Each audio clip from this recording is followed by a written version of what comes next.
This is It Was a Thing on TV. Total Red Man has ever done something like this to me! It's, time! Ladies and gentlemen, I give you the dregs of humanity! Episode 174, submission number 602, Ohara. Ohara aired on ABC from January 17th, 1987 to May 7th, 1988 for 30 episodes over 2 seasons. Like previous entry Oh Madeline, Ohara had 3 different theme songs. Enjoy!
This town's a complicated freeway with all kinds of temptation.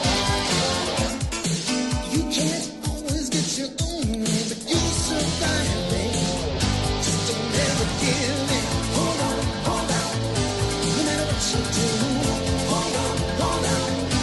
To your heart be true. Hold on. As if they're holding out for you.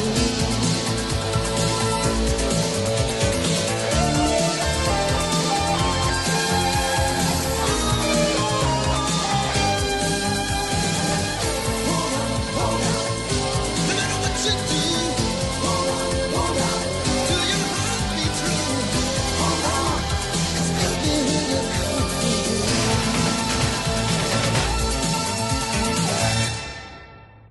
Well, the reason we're doing this episode is because Pat Morita's birthday is coming up. Yep, Would have been 91 years old this week. 92.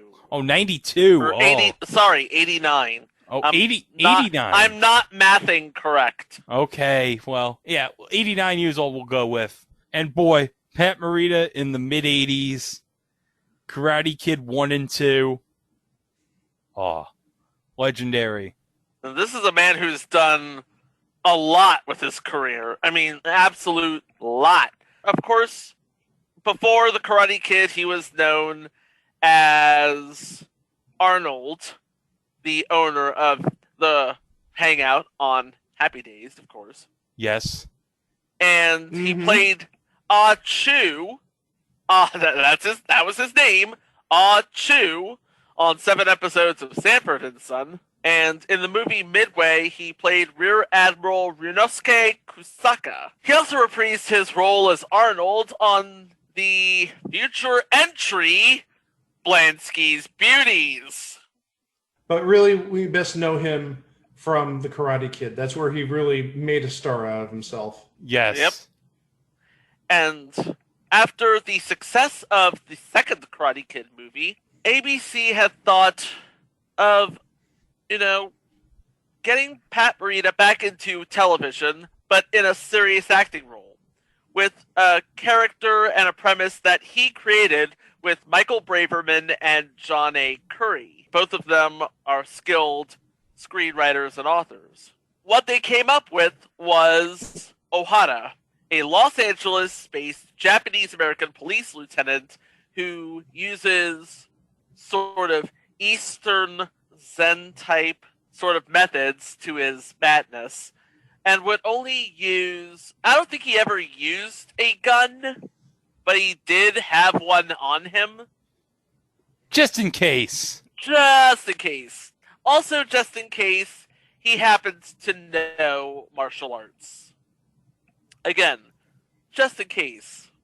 Just in case. A nice way to sum this up, and I'm taking this directly from the Cleveland Plain Dealer on the day of its premiere, January 17th of 1987. A Los Angeles police detective prefers brains over brawn in dealing with crime. That makes sense. Yeah, it does. That sums it up very nicely, yes. Okay, so what was the premise of this series, Chico? Well, it was a run-of-the-mill police procedural. Except it had Pat Morita using things like meditation at his shrine. Meditation? Meditation. And speaking in epigrams to his superiors. And he does not have a partner, and he doesn't have a gun, and for years he didn't need a partner or a gun. So, there you go. He didn't have a partner, he didn't need one. So he uses meditation and Eastern wisdom, and he's full of all of these wise thoughts and wise ideas, and he imparts them on his superiors and his coworkers, and somehow it magically makes everybody better. Somehow. I don't get it. But then again, that's just me. Aside from that, it was a standard run-of-the-mill police procedural, which wouldn't become a really, really big thing until Law & Order hit, which would be 2 years from now. And some of the people he worked with, I'm not going to say they were characters, but they were recognizable later on down the line.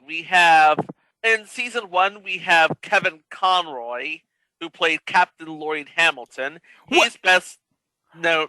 Yeah, I just saw you do a sort of thing, Greg.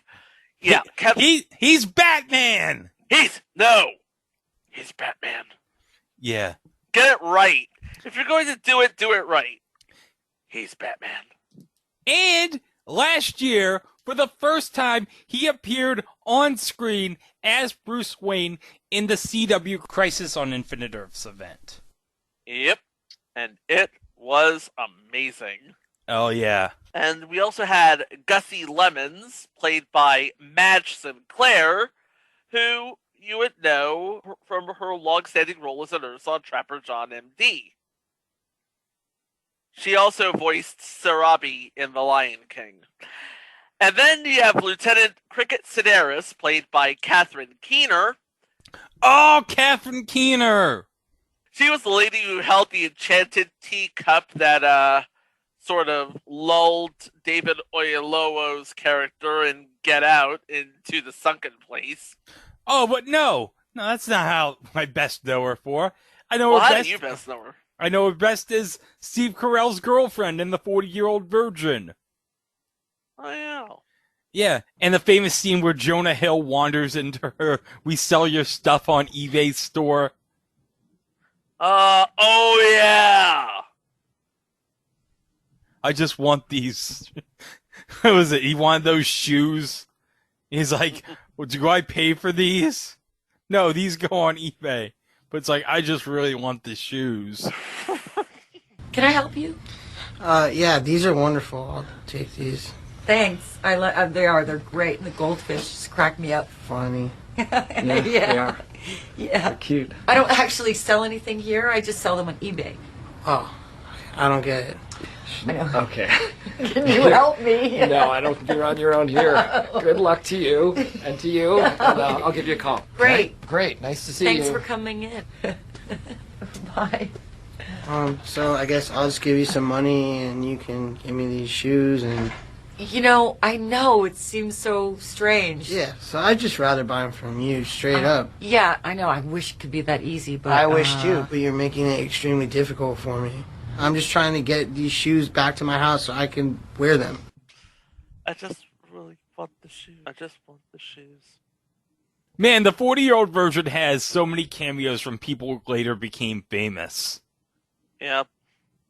Like, what, Jenna Fisher's in it, I think. Was Nancy Walls in the 40? Nancy Walls was in it in the scene well, where... Nancy Carell now. Nancy Carell now, but she's in the scene where they're at the, what is it? Where friggin' Kat Dennings' character and Steve Carell go to, like, what is it? Some father-daughter meeting, I think. Yeah. Oh, yeah. Oh, and I mentioned Kat Dennings, yeah. Romany Malco was in it, of course. Romney Malco. Kevin Hart was in 40-Year-Old Virgin. Seth Rogen. Seth Rogen, obviously. Paul Rudd. Jane Lynch. Oh, yeah. Elizabeth Banks. Oh, wait. You mean Betty Brant from the Sam Raimi Spider-Man trilogy? No, I mean Effie Trinket from the Hunger Games. Mike, do you mean something? I'm not playing this game. Oh! Hey, Mike, do you want to have some Krispy Kreme? What's the joke I'm walking into? It's a Rita Repulsa joke from the 2017 Power Rangers movie. Are you talking about the person that hosts Press Your Luck? Yes. Thank you! Okay. That's the joke. Okay. Okay, who else do we have in the cast of Ohara? Okay, we have Richard Iniguez, who was that guy from That Thing, playing Jesse Guerrera. And, okay, Kevin Conroy would last until episode 7. He was replaced by Captain Ross, played by John Polito, who's best known as Steve Crissetti in the first 2 seasons of Homicide, Life on the Street. And he was in Miller's Crossing, Barton Fink, The Big Lebowski, The Crow, The Rocketeer. Sadly, he's no longer with us. Also, just again, because we don't mention it all that often, he was on an episode of It's Always Sunny in Philadelphia. He was on the episode Frank's Brother, and I think based on his picture, and I've seen this episode a number of times, I think he played Frank's brother. Is this the Shit Dynasty episode? I think it is the Shit Dynasty episode, yes. Oh, I love the Shit Dynasty episode. Yes, I'm taking a look at the capsule from IMDb. Yes, it is the Shit Dynasty episode. Yes! Oh, Shit Dynasty. Or if you phrase it a little differently, if you rearrange some of the syllables, Shady Nasty. You put the emphasis on the wrong syllable. Yeah, oh, yes. But, yeah, he played Frank's brother, Gino. And, yes, that is one of the great episodes of It's Always Sunny. Mm-hmm. Dynasty. And going into season 2, a lot of these people would be written out in favor of more Los Angeles' finest. George Shaver was played by Robert Clohessy, who you might remember from future entry, One of the Boys, and also from the Not Even Gonna Touch That One on this show, Boardwalk Empire. Rachel Ticochin, who is Arlene Gonzalez on Law & Order L.A. That might be a future entry. And Megan Faye, who you might remember as that lady from That Thing, but ultimately she landed. Did she land any role somewhere? Which one is that? Megan Faye. All right, let me click on that right now. I'm looking at it right now. It's like The longest. Oh, run she was in That's My Boy. She played the character of Helen, and That's My Boy. And he had a guest role as recently as 2 years ago in AP Bio. Oh, she was in Whoops, which will definitely be a future entry on this show. And she had a guest appearance in 2 episodes of Superstore as the character of Marilyn. I haven't gotten to that episode of Superstore yet. I've just started watching Superstore on Hulu. I haven't gotten to that episode yet. Okay. But, oh, and she had a guest spot in 2020 on Mixed Dish. You know who else is on Mixed Dish, Chico? I know who else was on Mixed Dish. Who? Mark Paul Gosselaar. He's trash. No. Zach Morris is trash. Oh, my mistake. Zach Morris is trash. Mark Paul Gosselaar, not trash. He's awesome. He's awesome. He's a fine human being, yes. His beard is amazing. Like we said, season 2 is Saved by the Bell and Peacock. Can't wait. Darkest ending ever! Darkest ending ever! What's gonna happen in season 2? Are they gonna be wearing, like, all masks all the time at Bayside? What's gonna happen? I don't know. Hey, what's coronavirus? That was the line, I swear to God. It was! Watch it on Peacock. Okay, back to the episode. Yeah. Okay, so the first season centers around Ohara's work for the LAPD, of which he is a lieutenant. And the first episode that aired was called Eddie. A policeman is murdered. 2 witnesses recognize the culprit in Eddie. Police Inspector Ohara, an American-born Japanese, believes Eddie has a doppelganger. He hooks up and falls into Eddie's power. On the run, a relationship of trust develops between the 2 of them. So I'm guessing, because the first season has the esoteric episode names, where Ohara tries to connect on a deeper level to the central subject. And the central subject here is Eddie. We have a couple of guest stars, some very famous names here. Okay.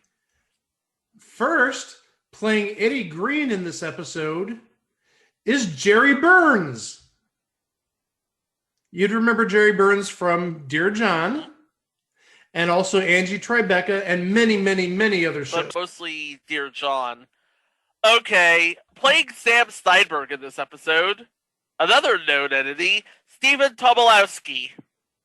Yeah. Oh, is he a known entity? Oh my gosh, yes. He's been on everything from Heroes to One Day at a Time. And he was Ned in He was on Groundhog Day. And also, he was on that one-time reboot of The Jeffersons a couple of years ago. The Live from a Studio Audience reboot? Oh, yeah. He was. Nice. Yeah. So how does Ohara solve this crime? Well, the real killer looks like Eddie, but is left-handed. The suspect they have in custody is right-handed. Oh. Ohara unloads his gun, passes it to the suspect, who takes him hostage and escapes. The killer also had an accomplice, so Ohara joins the investigation. When he finds out about the killer's car, he lifts an identical vehicle from police impound, has his new friends drive it around until they're spotted, and then quickly hides it while the cops hunt for an identical vehicle. Wow. Hey, guys, do you want me to blow you away even more? I found another guest. Who? Playing Walter Sloan in this episode is Peter Van Norden, and you may be like, "Who's Peter Van Norden?" Who's Peter Van Norden? Greg is gonna love this. Was he on Wings? No, he was. As far as actually, I'm looking. He was on Wings. Oh! He was on wait, hold on. He was on the episode Bye Bye Bunny. He played Warren Banks on that episode of Wings, but that's not the reason I bring him up. I just happened to see that on his IMDb. He was in The Naked Gun 2.5. He played John Sununu. What? Oh my God! Are you? Yes! Get out of here! Get I'm not yourself kidding out of you. here! He played Johnson. He was Johnson Nunu in Wings. In Wings. That would be even amazing if he played Johnson Nunu. He played Johnson Nunu. Oh God, I can't say it with a straight face. Damn it! Yeah, he played Johnson Nunu on The Naked Gun 2.5, and he was on Wings. All the kids remember Johnson Nunu. He was integral in that movie, though, if you remember. He was. Oh yeah, he was. I forgot the character of Johnson Nunu. His.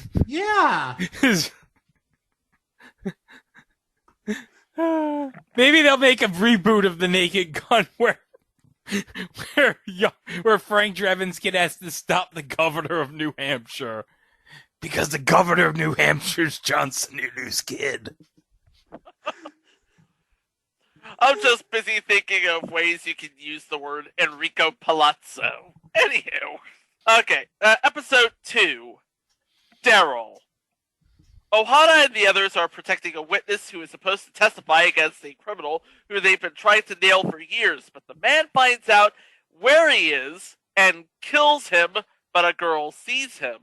Ohara promises to protect her. He brings her to somewhere where he thinks she'll be safe, but the man finds her. Ohara thinks there's a leak, but has no time to find it, so he tries to protect her as best he can. Okay, playing the title character in this episode, Melora Horden. That's right, Jan from The Office. So this show has 2 on-screen loves of Steve Carell. I was being a little more lateral. It was like, Melora Horden, Monk's ex-wife. Of course, Monk played by Tony Shalhoub. Up there goes that. Oh, you had to mention Tony Shalhoub. There's another Wings reference. We can't escape the Wings references. We can't escape Wings. No, we can't. I guarantee you, Pat Morita, he loved Wings too. Probably. And playing Michael Saxon in this episode is Sam McMurray, who would be concurrently doing the Tracy Ullman show, if I'm not mistaken. Yeah, and he was in The Wizard. Yep. Yes, he played Jimmy's dad, right? Yeah. And also, one other credit we should add from Melora Hardin. Yeah. She was on the TV version of Dirty Dancing with McLean Stevenson. Oh, yeah, she was. And she played Baby. And she played Baby, and nobody puts Baby in a corner. Oh, yes, yes. So McLean Stevenson was her dad on the show, I'm guessing. Right? On Dirty Dancing? Yeah, absolutely. I guess so. That's so great. McLean Stevenson, Melora Horden. That's great. I can't wait till we eventually do the TV series based on Dirty Dancing. Probably whenever the Prime show comes out. Probably. Next episode, Will. Will has nothing to laugh about under his father, William Banders. When trying to stand on his own 2 feet, he runs into gun dealer Lexa. When Lexa shoots 2 of Will's friends in cold blood, Will also fears for his life. Ohara manages to win his trust. Do we know who's playing Will in this episode? Oh, yes, we do. Scott Burkholder. Mm-hmm. His father, Banders, would be played by Ed. Yeah, I don't know who Scott Burkholder is. I know who his father is. Go ahead. I don't see much for him. I see he played a prisoner on the Seinfeld episode The Airport. Oh. Yeah, I know his father is played by legendary screen actor Ed Lauder, who would play Dick Healy on Shameless before his death in 2013, and would also play Fire Captain Danaker on ER. Well, we do have also another known entity that we talked about not that long ago. Playing Teddy in this episode is Bill Henderson, and you may remember Bill Henderson from Ace Crawford Private Eye. He was Mello, the piano player. Yep. Ooh! The blind piano player, yes. So, a lot of known entities so far. Episode 5, Toshi. U.S. gangsters send dancers to Japan who end up as prostitutes there. Oh, hi. Ohara captures a criminal, and he learns he committed a crime in Japan. A Japanese cop named Toshi arrives to bring him to justice. When they meet him, he is full of hot air, and we're at the airport and about to leave, someone knocks him out and frees the criminal. He then reveals that he's not the super cop he claims to be. No! He decides to stay and help recover the man because he feels humiliated. And Ohara has to help him come to terms with what happened. And playing Toshi in this, legendary Asian American actor, Mako. Oh my God, yes! What more can be said about this man? What more can be said about him? Indeed. He, again, guy who's done everything in his career. He was Splinter in the 2007 TMNT movie. Oh, and Chico, do you know who was playing Casey Jones in the 2007 TMNT movie? No, I don't. Mike, do you want to guess? I'll give you a hint. I have no guess. It's No not idea. Tony Shalhoub. Okay, no guess. Okay, you ready? I'm ready. Chris Evans. Oh, he has a nice ass. He does have a nice ass. That's America's ass. It does, but Mike You won't probably... believe how incredibly good it looks. It looks good. It looks really good. Looks good. Looks good. Looks good. Oh, it looks good. But it's not, according to Mike, it's not as good as Tom Villard's ass. No, Tom Villard is an ass. It's not his ass. He is an ass. He's America's ass. Moving on. Episode 6. Terry. In high school, the drug dealer's business flourishes. A student commits suicide. Ohara decides to go to school disguised as an assistant teacher to catch the dealers red-handed. He discovers that Mr. Cooper is doing drugs and student Terry is dealing. Ooh. But he encounters a wall of silence until something bad happens. And playing the role of Terry is a guy by the name of Bill Allen, who I don't think has done much. Yeah, he went on to be that guy from That Thing. Ended up being a scientist on Breaking Bad. Yeah, that's a lot of them. He played O. Henry in an episode of Wishbone. Oh, Wishbone! I loved Wishbone! Everybody loves Wishbone. And also, somewhat recently, within the past 11 or 12 years, he appeared on 2 episodes of Tosh.0 as himself. The Crystal Light Dancers Reunion and Crying Giants Fan. And I was actually best friends with somebody who we will talk about later on. We'll bring it up. And the next episode is Louie. Joey and his disabled brother Louie witness how crime boss Macklin murders a debt collector. Although Louie is suspected, Joey is scared to death and refuses to come out with the truth. Ohara recognizes the connections and wins Louie's trust to use his help to track down the perpetrator. And playing the role of Louie is Neil Barry. I'm guessing Matthew Barry, who plays his brother Joey, is his real-life brother. Probably. But Stephen Tobolowsky returns as Sam Steinberg.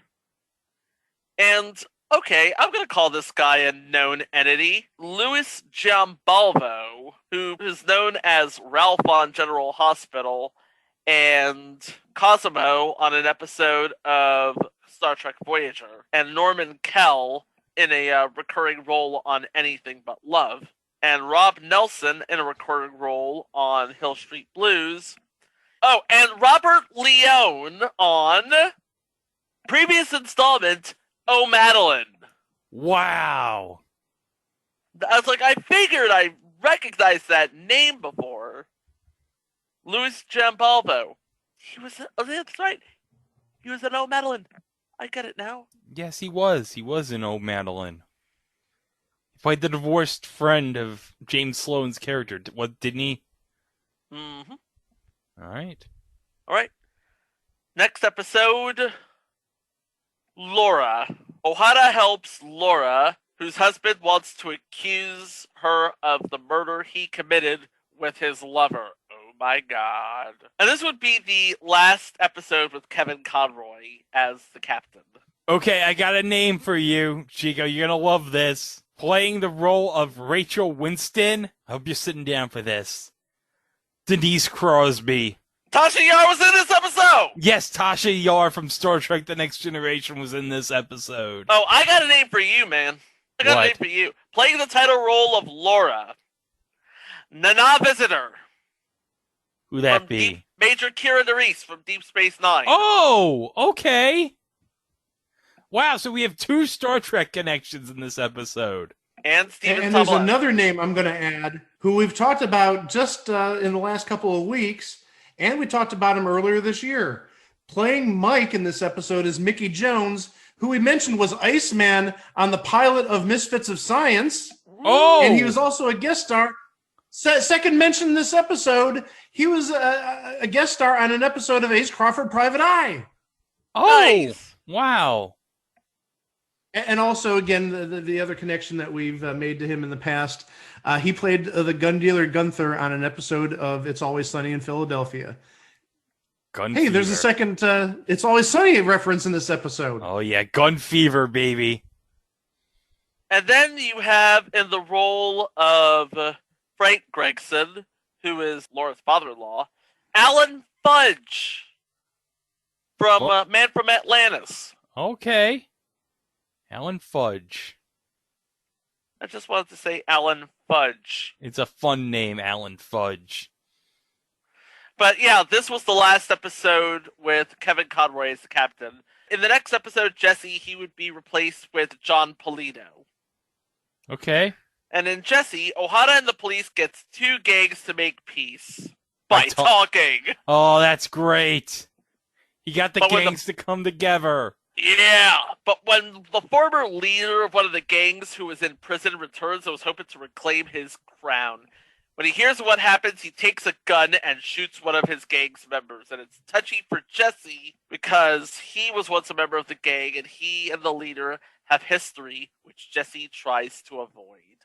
Oh.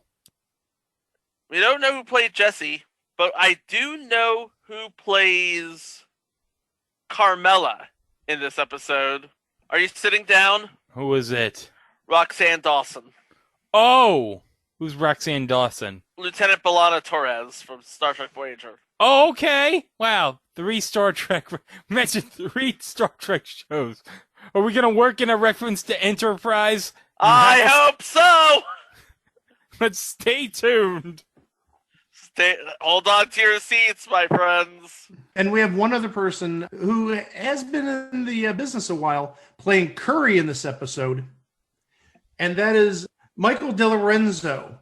And among the things he's been in, he played Alex Torres on Head of the Class. Also, he was on Fame. Yep. You know who I remember him from? As Eddie Torres on a show I grew up watching, New York Undercover. I'm the only one who grew up watching New York Undercover. I remember New York Undercover. It's like Law and Order, but with a musical guest. And on Fox. Yeah. Episode 9. Franny. At LAX, Ohara happens to see gangsters try to kidnap somebody, and however, they can free, and his teenage daughter Franny is left behind.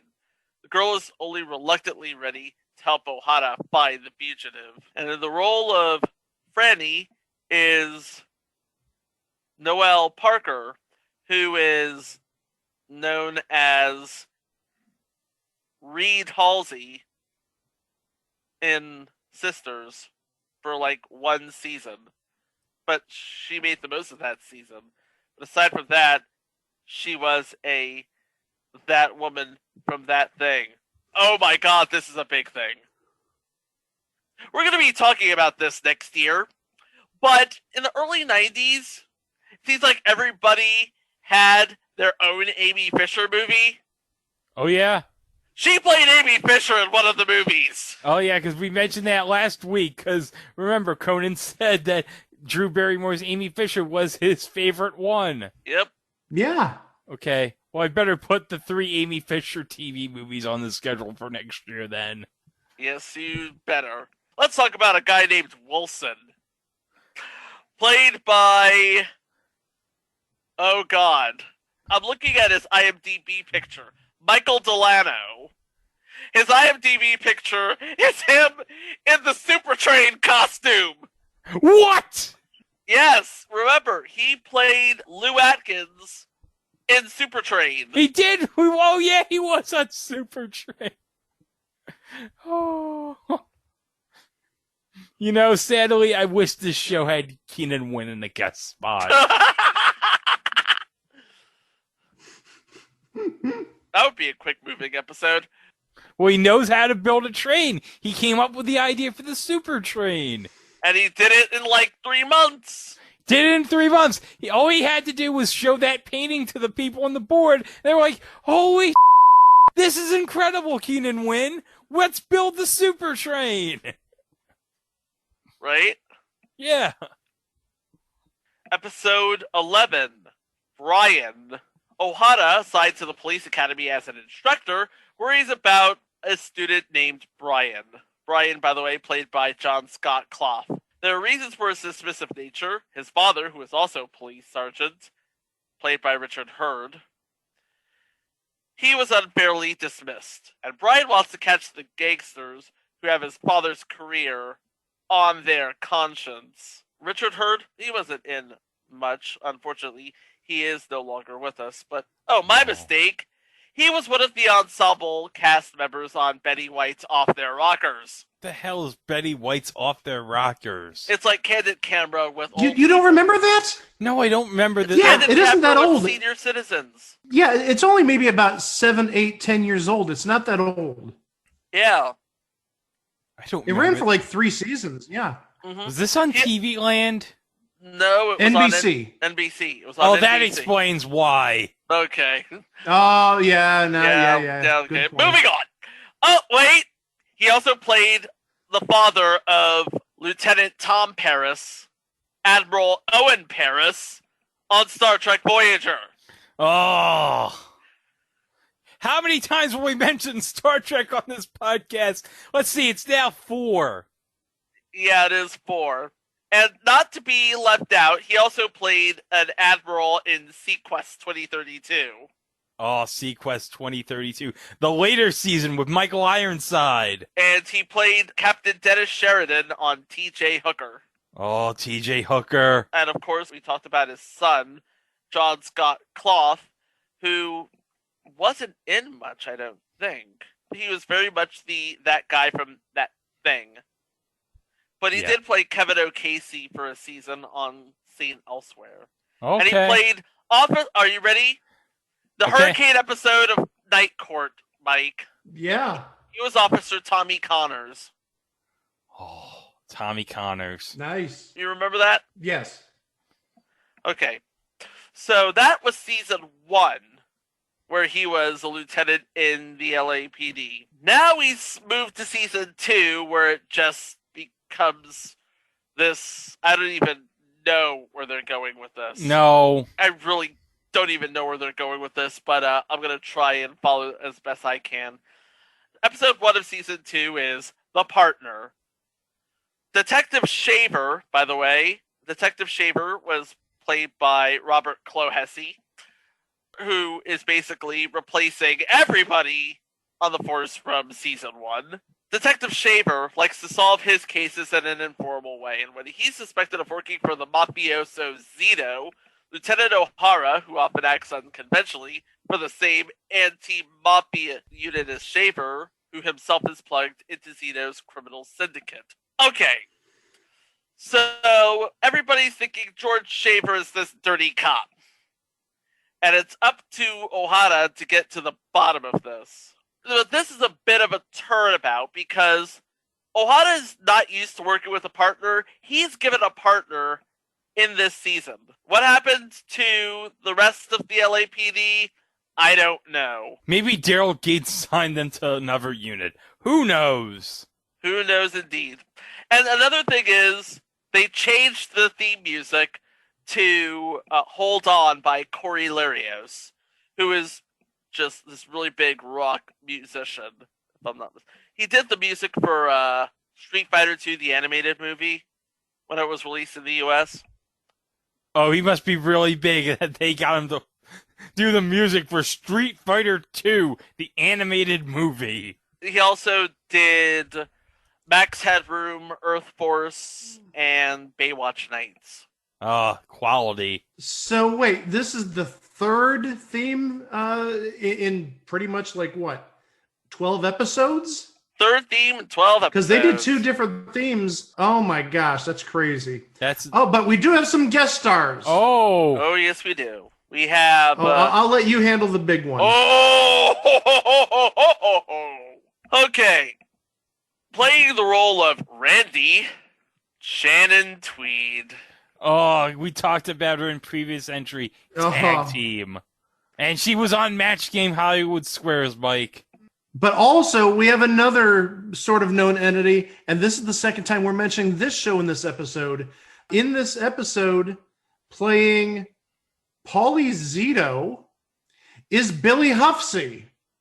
And what he's most famous for is he played Christopher Donlin on Fame. Second Fame mentioned this episode. Oh, nice. Fame. But also, since we haven't had a Married with Children mention, he played the stripper Zorro on the 2-parter Girls Just Want to Have Fun when Marcy lost her wedding ring down his G-string, or his bikini underwear. Yeah. Episode 2, Artful Dodgers. Crowley asks Ohara and Shaver for help. By the way, Crowley, played by Ken Swafford, is a police officer. And 2 of his relatives, brothers Jimmy and Ray Snyder, Jimmy played by Raymond O'Connell, and Ray played by Thomas Wagner. Jimmy and Ray Snyder are thieves on a large scale. They've not been able to be convicted. Time and again, they were pushed out by crooked lawyers, Forbes and Locke, but now the brothers are threatening to unload everything about the lawyers. By the way, Forbes and Locke, played by Joseph Sorolla and Alan Budge. The result? They are dumped in cold blood. Okay. But guys, we got a name as a guest star in this episode. Aside from the ones I just mentioned? Yes. Playing the role of Kramer. No, it's not Michael Richards. It's Miguel Ferrer. Nice. And you know why I gotta mention this? Because Miguel Ferrer was Albert on Twin Peaks. So I just have to play this from Twin Peaks The Return. Gene Kelly, you mother... Oh, and sadly not with us any longer. No, he passed away in January of 2017. But he was terrific in The Return. And that scene where he just curses the rain and says, F you, Gene Kelly, you mother effer, is the greatest line of all time written by David Lynch. Yes. Oh, we do have another name in this episode. And it's one you probably have heard of. What? Playing Bigelow. Sal Viscuso. Yes! Yes! Yeah, he played Tim Flotsky on Soap. He played the clergyman who was in love with one of the daughters. Yeah, she was in love with Corinne. Just ran away during season. I think it was season 2 or 3. He just ran off because, But he was a great pyramid player. Really great. We did mention him because he played the $50,000 pyramid. Yes. Yep. But he's definitely a known entity. Next is the Sparrow. Keep your eye. Oh, that's another show. Yeah. A series of murders in the entertainment district of Los Angeles. The victims, very young prostitutes. The police finds one who is willing to play a decoy for money, but the killer does not fall into the trap. He continues to kill. Now it's up to Ohara and his colleagues to find out who has been leaking tips. Not much of the way of guest stars on this episode, it doesn't look like. Nope. So we can safely move on. The next episode, episode 4 of season 2, Bacon All Over Again. Shaver has brought a brand new sports car. When he's at a party, the car is stolen and found completely damaged. Behind the theft is a car dealer named Jerry Horn, who lets a gang of young people work for him.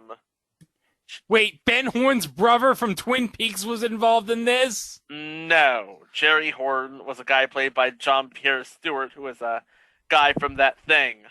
Okay, because I would have been really pissed if David Patrick Kelly was doing some shady Everybody would be pissed. Episode 5. Take the money and run. When a cocaine deal is made, Ohara and Shaver are set up. $500,000 in police money disappears with the escaped dealer, and a little later, Shaver's informant, the loudmouth Jerry, is dead. Oh. A lead leads to a talkative punk wife in the drug milieu. Jerry, of course, who is Jerry played by? He sounds like he would be played by a real smooth talker or a real frequent talker. Some guy named Kenny Tequila who doesn't have a profile picture on IMDb. Okay, then, yeah, he's probably... He played a construction worker in Caddyshack 2, and he was on an episode of Jake and the Fat Man in 1989. So we don't really know what he does. But I'll tell you somebody else who was on this episode. Who? Playing the role of Rita Riley is Olivia Barash, Okay. who is known for playing Maxie on Mike Fame. Third mention. What? Oh, and I have somebody playing the role of Turk in this episode, and we mentioned him a while back in the Misfits of Science episode, Sid Haig. Ooh. He was on the episode Fumble on the One, involving the football, the nuclear launch codes. Yep. But also, we should add about Sid Haig. He's going to be coming up in the near future because I think this is on the schedule for next year. He played Dragos on Jason of Star Command. Nice. Greg, What? remember Swift from the Doctor Who movie that we talked about earlier? Yeah. He's in this episode. Michael David Sims. Oh, wow. Jeez. So if you're keeping score at home, we've mentioned Star Trek, Night Court, Fame, and Doctor Who. And Married with Children. And It's Always Sunny in Philadelphia. You're close to completing a bingo card. Yes, you are. Next is The Intruders. Unfortunately, not much is known about this episode. But I do have a name. Uh-huh. Playing the role of Pete Nolan in this episode is Merritt Butrick, who appears in future installment Square Pegs. And not only that, Chico, okay, this has got to be the 5th or 6th time we mentioned Star Trek on this show, because he played Kirk's son David in Star Treks 2 and 3. I didn't even know Kirk had a son! Wait a minute! You don't even know Kirk had a son? That's like the biggest plot point in Star Trek 2 and 3! How'd you not know this? I haven't seen Star Trek 2 and 3 since I was a kid. Oh, give me a... Oh, Fool this man! Oh, another name in this episode was Cheryl Pollock. She was in The Heights. the which movie? is also... The Heights. No, not in The Heights. She was in okay. the TV the show. show in the Heights, The not Heights. the movie in By the the way, that is something we're going to be covering soonish. The Heights with Jamie Walters on it. That show with Jamie Walters on it, which is really only known for the theme music. Let's be honest. Hey, I'm going to add one more name. Playing Roger in this episode was Tony Fields, sadly no longer with us, passed away back in 1995. His main credit, he was a solid gold dancer. What? What? I'm not... IMDb says 37 episodes. Solid gold dancer. So you know what? Add that to the list of shows that we've mentioned this episode. Forget Star Trek and Fame. Solid gold's on the list too now. I'm about to add the X-Files because the next episode was Hot Rocks. Jewelry that was stolen in Los Angeles is showing up in Paris, and most of the victims are members of an exclusive sauna club. Ohara finds out that club owner Marty and some stewardesses are behind the theft. Playing the role of Webster in this episode, Mitch Pileggi. Oh, I thought it was going to be Emmanuel Lewis. Sorry. Oh. And Marty is played by Michael McManus, who is known as that guy from That Thing, but he played Angry Juror on the episode of Perfect Strangers where Balky and Larry had jury duty. And he also played Gordon Mooney on the three-parter of Night Court from 1988, if you remember that one. Danny Got His Gun. Oh, I've heard of it, yeah. But aside from that, he just likes to pop up all over the place. Anything else? No, just Marty and his... Not about this episode, but we got somebody in this next episode. Oh God, this next episode, this might be, if you're playing along at home, this might be bingo here. The episode is called And a Child Shall Lead Them. Two young drug addicts raid a supermarket and flee in a stolen car. There's a baby in the back seat. Mike, a friend of the themes, demands a ransom.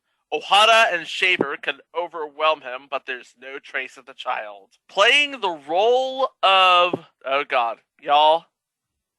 Playing the role of Mike... This might be bingo, guys. This might be the most famous person that we've ever talked about on this show. Benicio del Toro. Episode 9, Silver in the Hills. Naki Eddie Silver is about to be released. Still, he escapes from prison because he is said to have brutally murdered a fellow inmate. Ohara, who once arrested him, and Shaver track down the fugitive in the mountains and tells them a hair-raising story. Jack Gordon is actually said to be responsible for the murder. Of course, Kenneth Tiger plays the role of Eddie Silver, but Jake Gordon was played by Bill McKinney, who are the central characters of this show. I don't recall anything that they've been in, but yeah. Episode 10. They shoot witnesses, don't they? Ohara wants to convict gangsters who beat up Shaver's sister Donna in a bank robbery. You went for their sisters, didn't you? Yeah. Bad move. Gabriel Damon is a character in this episode. Playing the role of Donna is Caroline Smith, who is another that lady from That Thing. Her things were few and far between, and she hasn't been on TV since 1996. So. Episode 11, You Bet Your Life. Bouclair, a businessman, is murdered. Ohara and Shaver find out he was a gambler, who apparently was in an illegal casino run by Max Sherman and Eric Lechner. Lechner kills his partner, Sherman. Lechner was played by John DeCino, who was in previous entry, That's My Bush. And his partner, Max Sherman, was played by Ben Piazza, who is not in That's My Bush. Okay, this is bingo, guys. This next episode is bingo. You said that about Benicio del Toro. Now, hold on. If it's not bingo now, you're saying it's bingo for sure? Yes. Ohara must find his friend Diane, who is involved with the Yakuza. Their leader, Kazu, who's in love with her, wants to let her off the hook, but his jealous yuppie son, Kenji, has other plans. Also, Ohara grieves over his late family. Playing the role of Kenji... Oh, I'm going to say it, Chico. Say it. Brandon Lee. Yep. The Crow. Eric Draven himself. Son of the legendary Bruce Lee. And if you don't know who Brandon Lee is by now, what podcast are you even listening to? But lest we forget, there were other people on this episode. Joseph Calley from future entry Flatbush plays Agent Kirk. Playing the role of Kazu, the head of the Yakuza, is Robert Ito from Quincy M.E., of course. And playing a Yakuza thug, an uncredited role as a Yakuza thug, is Branscombe Richmond. Well, yeah, we mentioned him a couple of weeks ago. Yep. What did we mention him in? We mentioned him in Misfits of Science. Yep. And specifically, I mentioned him in Renegade, where he played Bobby 4 Killer, then Bobby 6 Killer. Never played Bobby 8 Killer. Didn't follow that pattern. But yeah, he's still in a lot of stuff. He was on Chicago Med just a couple years ago. Episode 13. Got a few more left, guys. Sign of the times. Ohara's colleague Lancaster was killed a long time ago. The apparently deranged perpetrator was never caught. Now he's struck again. The rape of a woman and another murder bear his signature. In painstakingly detailed work, Ohara finds out the person he's looking for belongs to a group of drug dealers who meet in a different location every year. Guys! Yeah, he's a druggie. Guys. Oh, God. I have a name. I know where Greg's going. I know where this is I know going. where Greg's going. Do it, Greg. Playing Detective Greg. Harry Bridges. Dennis Haskins. Hey. What is going on here? Oh, no, he's no John Michael Higgins. Anyway. Oh, no. He, as good as Mr. Belding is, he's not the host of America Says. Although, Chico, remember back in Saved by the Bell Hawaiian Style when freaking... Oh, Mike, you weren't here for this, but this was during your stay in the hospital. But remember, Chico, when they had that stupid scheme about the hotel, and they had Mr. How Belding, could I forget that? Mr. Belding was dressed like Einstein or something Yeah.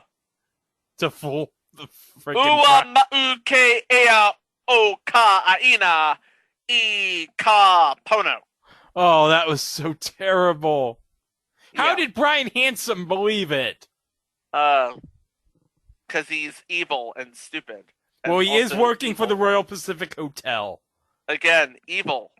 And stupid. Yeah, and you know, Chico, how much I hate the Royal Pacific Hotel. I freaking hate the Royal Pacific. Oh, I hate them so much. Those bastards. Pieces of crap. Okay.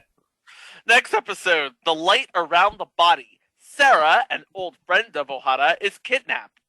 The gang threatens to kill her with a time bomb in 36 hours. Ohara and Shaver try to track her down in a race against time. That's really as far as this episode goes.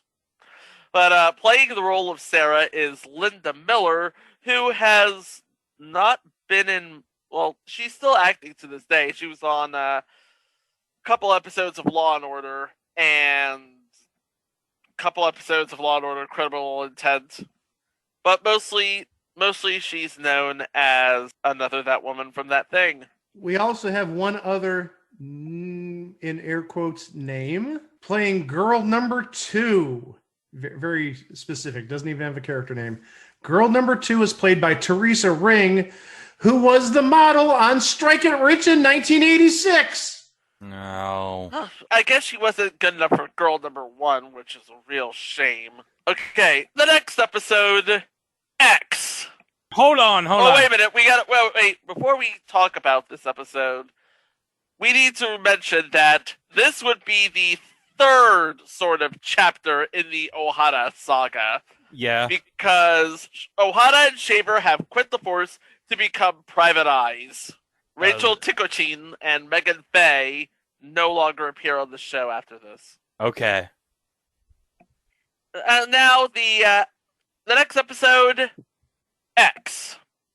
Ohara and Shaver are on their own as private detectives. And their first case is a father looking for his daughter Jennifer, who now calls herself Sabrina and dreams of a film career.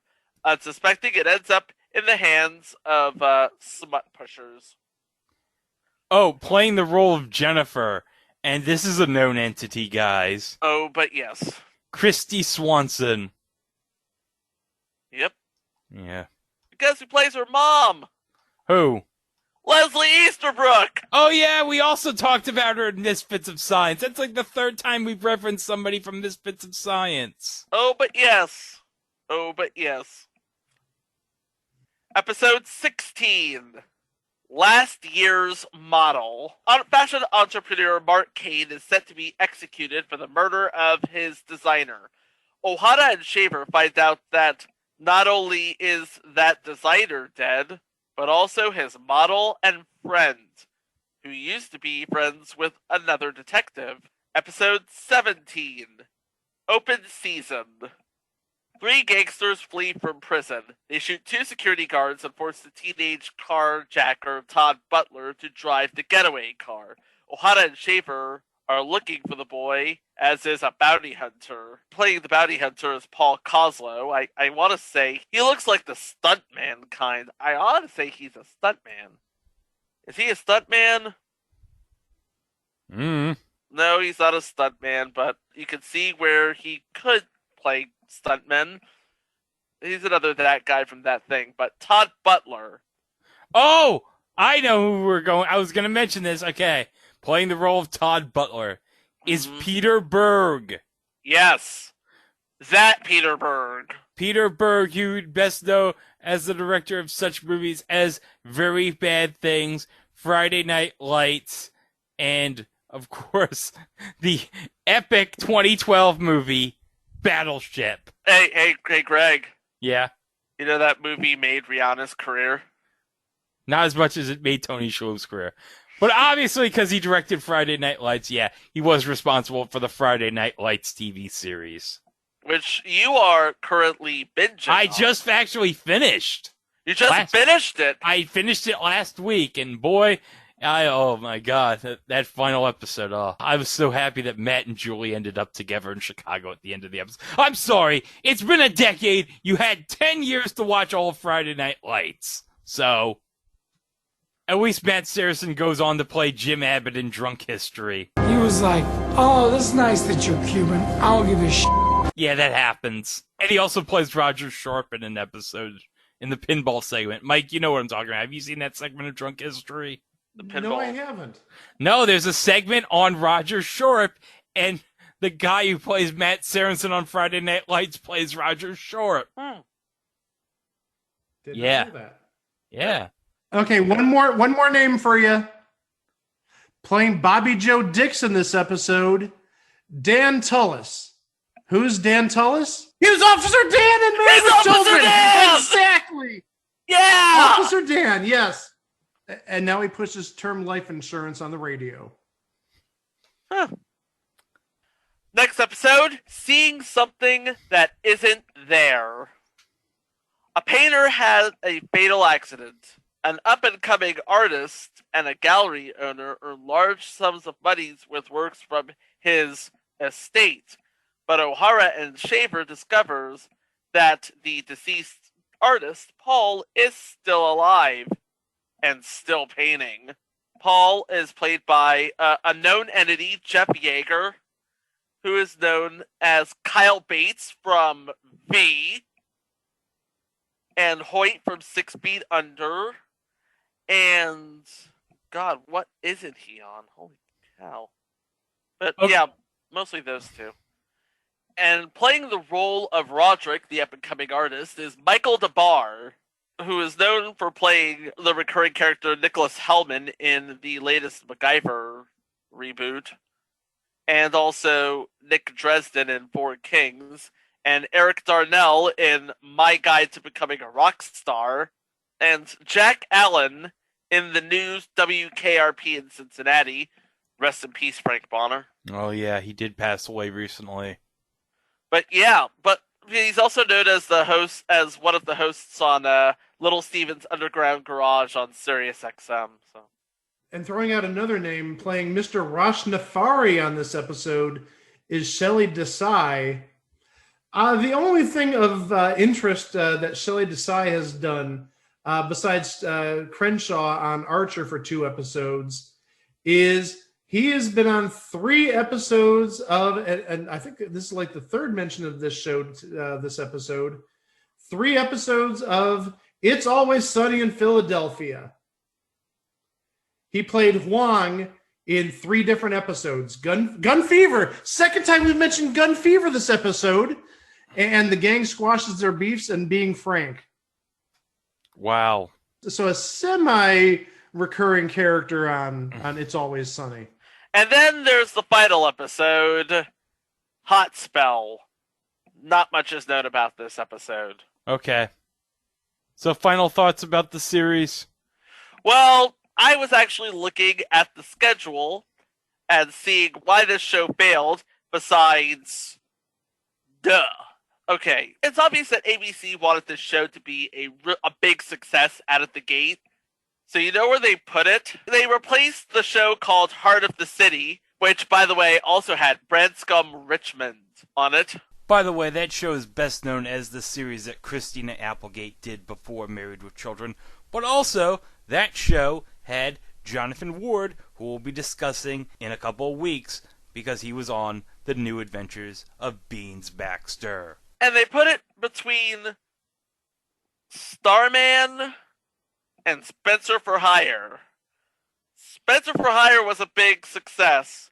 Starman, not so much. Nope. And you know do you know what it was up against in its first season?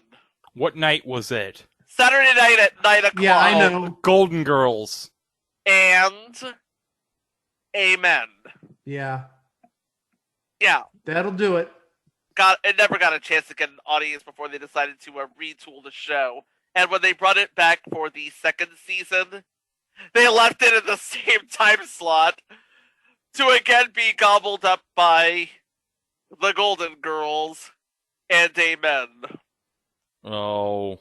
But you know what else was in that time slot? Previous entry, Second Chance. My God. Which was also gobbled up by the Golden Girls. Oh, viewers decided they'd much rather watch Betty White than Pat Morita and Matthew Perry. Yeah. And sadly, that's... Well, I'm not going to say that's as far as Pat Morita's career has gotten. Because he has done a lot more than The Karate Kid and this show. Oh, yeah, he does. He was the Emperor of China in Mulan and the... Oh, God. Disney tune made for us. God. Mulan 2. Oh, my God, all the Disney made-fors. And he played the hotel proprietor Mike Wu, who is the father of the... On Shelby Woo! I forgot about that. Yeah, he was on that. He reprised the role of the Emperor of China in Kingdom Hearts 2, had a recurring role on The Hugleys, and one of his last film roles was actually an independent film called Only the Brave, which he talks about his son, Lane Nishikawa, his son in the movie, not his son in real, but his son, Lane Nishikawa, who was a member of the 442nd Regimental Combat Team in World War II. Oh. It's a real thing. Look it up. And I'd be remiss if I didn't mention that he played Mr. Shimakawa, a bank president, in the 10th season episode of Married with Children called Turning Japanese, where he tries buying Al's Dodge. Wow. Okay. Well, that's Ohara. It had Pat Morita. It had Kevin Conroy. It had Catherine Keener. It had 3 format changes. It had 3 theme songs. And in 1987 and 1988, it was a thing on TV. Oh, man. For better or for worse, yes. Yeah. Well, this episode has gone long, so we'll mention it was a thing on TV.com. You can listen to all 173 previous episodes to this, or our live shows, or mini-sodes. And don't forget to follow us on all social media at It Was a Thing on TV, especially on the YouTube, where if you hit the bell... Ding. You can like and subscribe, and you get all the episodes right there and there. And remember, if you're going to rate us, 5 stars only because positive vibes. Yeah, but how many 5-star reviews have we gotten in the last, say, 8-10 months? Like 2? 3? I don't know. Mike, you know? All I know is next week. Oh, God, next week. Oh, next week is going to be amazing. Next week is going to be incredible. The first episode is a good episode, but seriously, the second episode next week, this episode is mainly all Greg, but the thing is, it's been a lot of work on his end, and he's had some help from some friends, but oh my gosh, this is one he's been waiting for, would you say at least a year, Greg? A year and a half. And I did a lot of research. Oh, ton of research. And I know he can't wait to share his findings because there's something that it's timely, but also at the same time, It goes back 45 years, and just some of the stuff that Greg found is mind-blowing. I'll say that. It's really going to be a great episode. I know we say that like every episode, but seriously, this is like one of the big episodes that I've been waiting for some time. What are we talking about? Well, unfortunately, you're going to have to find out next week right here on It Was a Thing on TV. Thank you very much for listening. Have a great remainder of the week. Wow! Hi. The World Series will be up next, so I will not be seen again tonight. But Ohara and Hotel will return. Let's sit back, relax, enjoy the game, huh?